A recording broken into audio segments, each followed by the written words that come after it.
नाग पंचमी की कथा सुनाने जा रहे हैं, जो अति मन भावन और प्रेरणादायक है। अति मन भावन पावन पावन कथा सुनाते हैं, हम कथा सुनाते हैं। नाग पंचमी की महिमा हम आज बताते हैं, हम कथा सुनाते हैं। नागलोक के नागराज का वर्णन गाते हैं, हम कथा सुनाते हैं। नाग पंचमी को नाग क्यों पूजे जाते हैं, हम कथा सुनाते हैं।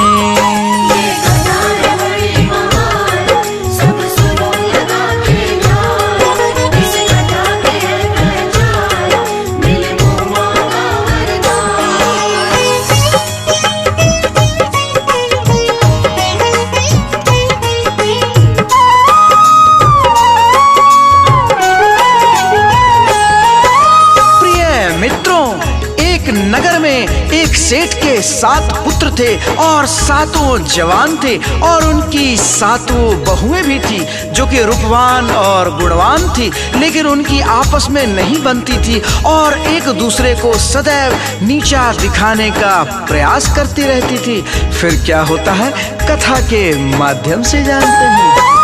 एक सेठ के 7 पुत्र थे, 7 हुए जवान। 7 बहुएं थी घर में रूपवती गुणवान। अपनी बहुओं से कहता है एक दिन साहूकार, आने वाला है 2 दिन में बहुत बड़ा त्योहार।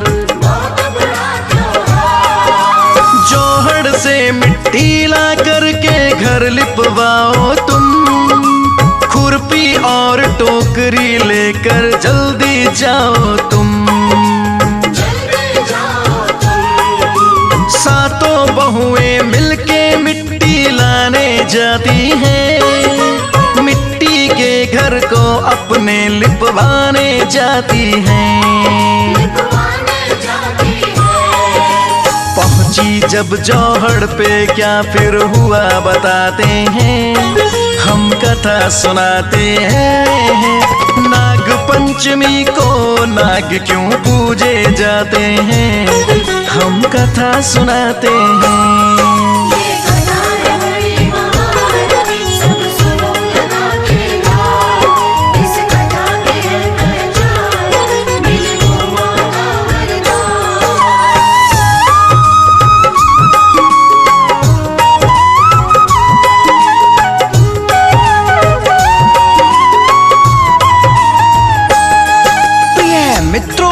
जब जेठानी और देवरानी उस जौहर की खुदाई करती हैं, तभी एक भयंकर फुफकार मारता हुआ काला नाग निकलकर आता है। उसके बाद जेठानी कहती है इसके सिर पर मारो, लेकिन देवरानी ऐसा करने से मना करती है। ये सुनकर जेठानी कहती है कहीं ये तुम्हारा रिश्तेदार तो नहीं है। लगी खोदने मिट्टी को जोहड़ में दोनों साथ, निकल के आया वहाँ कहीं से एक भयानक सांप। जेठानी उसे मारने को आगे को बढ़ती है, छोटी बहू उसे रोक जेठानी को ये कहती है इसे न मारो जेठानी, सर पर न लो तुम पाप, प्राण न लो तुम इसको दो, अभी जाने भी दो आप।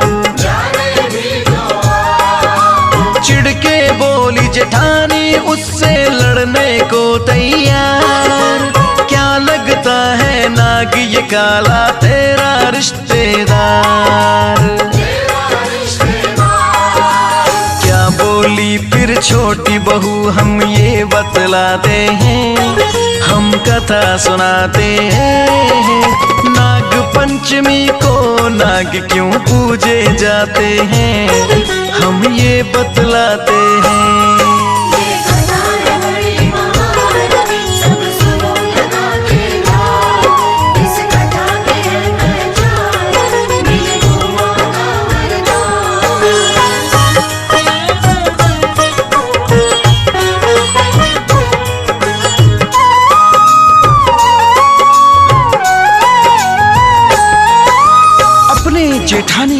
बातों को सुनकर देवरानी का हृदय घायल हो उठता है, लेकिन वो तो सभी से प्रेम करने वाली थी, भला किसी की हत्या होते कैसे देख सकती थी, वो भी उस जीव की जिसने किसी का कुछ बिगाड़ा ही नहीं, भले ही वो सांप था। धर्म का भाई अपना इसको आज बनाती हूँ, बहन का धर्म निभाऊंगी मैं कसम ये खाती हूँ। जेठानी बोली आंख दिखा के छलनी कर लाना, कोई न जाएगा साथ तुम्हारे अकेली ही जाना।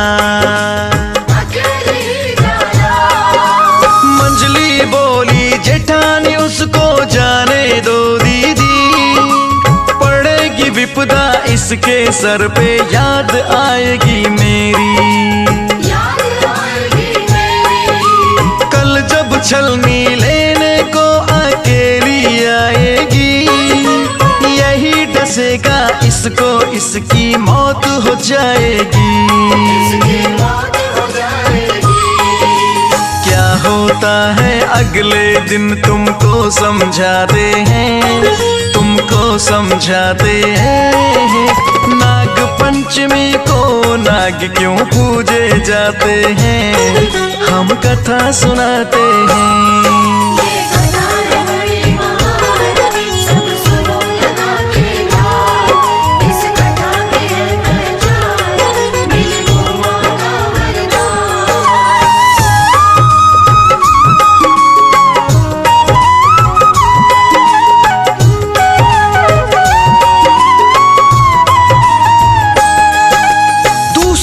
जब छोटी बहू छलनी लेने जाती है तो वही सांप वहां बैठा हुआ मिलता है।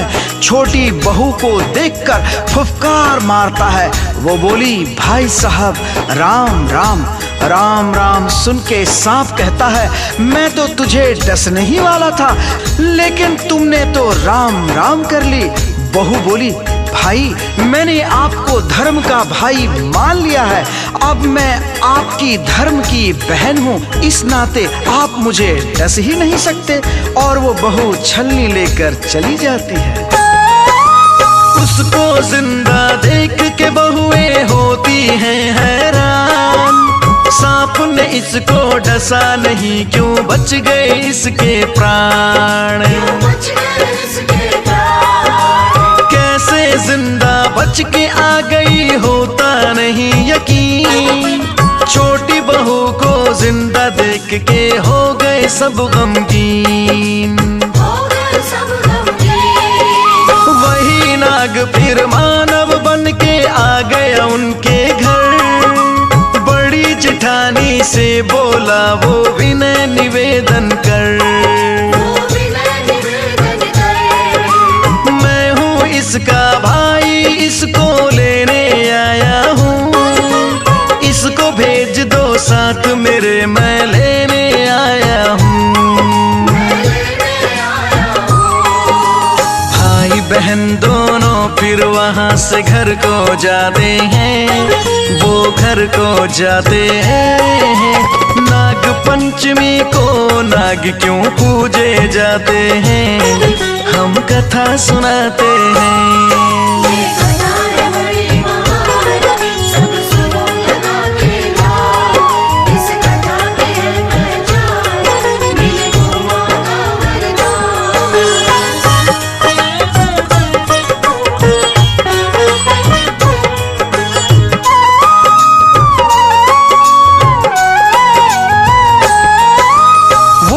धर्म भाई के साथ अपने पीहर पहुंचती है तो नाग की माँ उसकी बहुत सेवा करती है, हर तरफ से उसका ख्याल रखती है।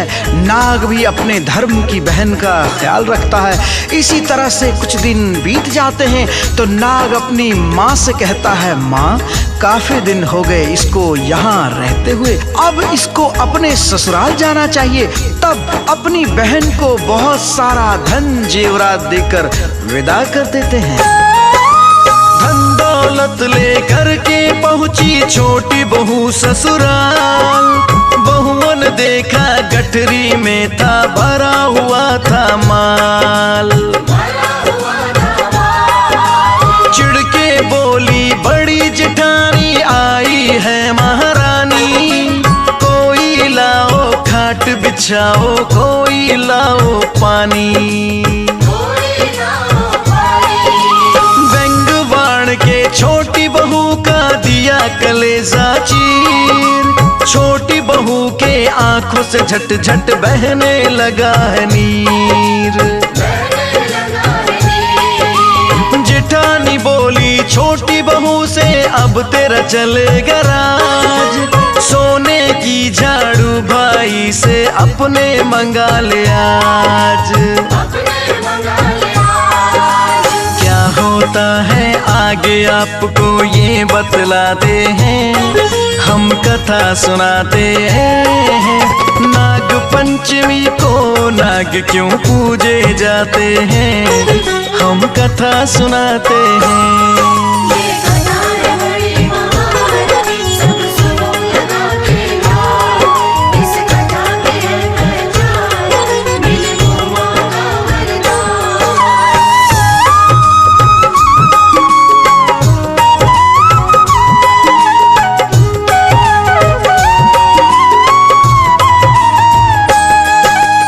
छोटी बहू का धर्म भाई मानव रूप में घर के बाहर खड़ा था और सारी बातें सुन लेता है। जाकर अपनी माँ से कहता है, माँ मेरी बहन को उसकी जेठानी ताने मार रही थी कि तू तो महारानी बन गई है, अपने भाई से सोने की झाड़ू मंगवा ले। माँ मैं अपनी बहन को सोने की झाड़ू देने जा रहा हूँ, और अगले दिन सोने की झाड़ू बनवा के दे आता है। सोने की झाड़ू देख के जेठानी होती हैरान, जाके राजमहल राजा के भर देती है कान। पास मेरी देवरानी के एक नौलखा है हार, उसके गले में हार नौलखा लगता है बेकार। उस कलमुही से महाराजा हार मंगा लो आप, महारानी के गले मिला के पहना देना आप। जल बुन के वो राजा अपना हुक्म सुनाता है, छोटी बहू के पति को वो दरबार बुलाता है। राजा के सैनिक पकड़ के उसको लाते हैं, हम कथा सुनाते हैं। नाग पंचमी को नाग क्यों पूजे जाते हैं, हम कथा सुनाते हैं।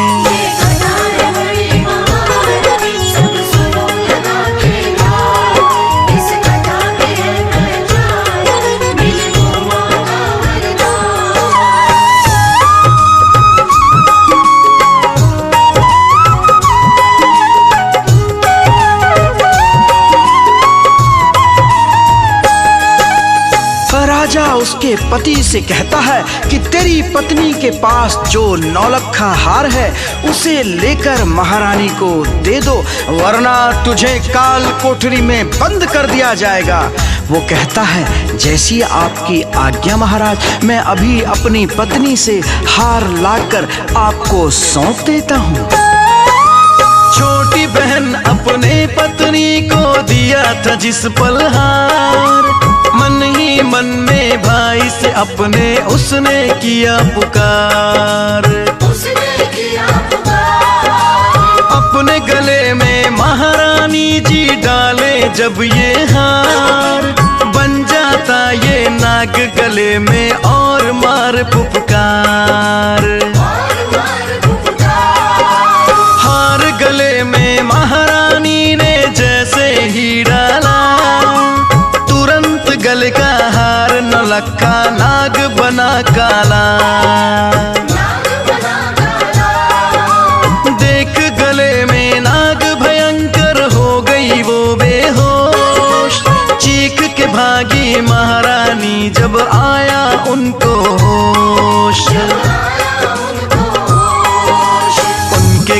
में नाग देख सब दहशत खाते हैं, दहशत में आते हैं। नाग पंचमी को नाग क्यों पूजे जाते हैं, हम कथा सुनाते हैं।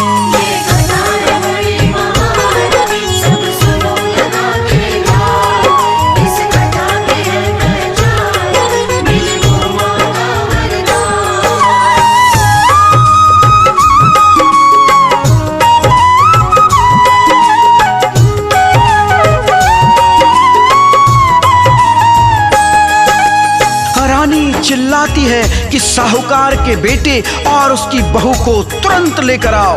उसने इस घर में जादू टोना करके भेजा है। राजा साहूकार के बेटे और बहू को दरबार में बुलवाता है और पूछता है कि क्या तुमने इस हार में जादू टोना किया है कि गले में डालते ही वो नाग बन जाता है। बहू ने कहा, महाराज मेरा पीहर नहीं था, मैंने एक सांप को अपना भाई बनाया था। ये हार मुझे सांप देवता ने दिया। ये सुनकर राजा वो हार उसको वापस कर देता है और अपनी तरफ से एक हार और बहुत सा धन देकर विदा करता है। धन दौलत और हार नौलखा लेकर आती है, उसे देख के सारी बहुएं जल भुन जाती हैं। हमने तो राजा से कह के मचवाई थी रार, कैसे उल्टा हो गया लेके भाई का उपहार। छोटी बहू का पति गांव के घर घर जाता है, अपनी पत्नी और नाग की बात बताता है। तब से मनाया जाने लगा है सावन में त्योहार, नाग पंचमी पर्व मनाए ये सारा संसार। नाग पंचमी की महिमा सब सुनते सुनाते हैं, सब सुनते सुनाते हैं। नाग पंचमी को नाग क्यों पूजे जाते हैं, हम कथा सुनाते हैं।